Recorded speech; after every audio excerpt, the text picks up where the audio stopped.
За цөмөрөөл орилж байна. Ухаан отгаа авна. За бид нар хууль зүйн тэр маргамаргүй нэмэгдэхгүй ямар юм гэдгийг. Нөгөөт чинь 3 их 80 төгрөг бид нар ингээд татварт өгч байгаа шүү дээ гэж яа л да.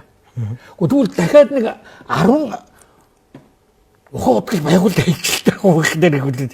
Тэгээ нөгөөдөл татвараа өгөөл тэгээд бид нар багш нарынхаа салин 10 сая төгрөг болгоё л да. Болцоотой байгаа байхгүй. Тэр ухаан утгыг хулгайлаад авсан байвал яах вэ? Ухаан утгыг хулгайлаад хууль зөрчөөд авсан байвал нь юу яах юм?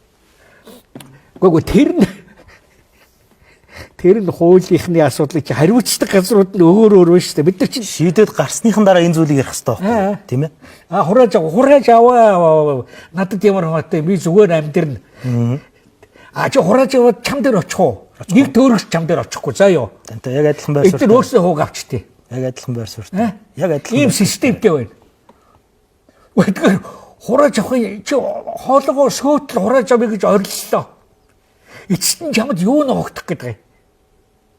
Хурааж авал 5-7 араас орно шүү дээ. Улам энэ дээд тулгайч наргээд улам их ижүүлнэ шүү дээ.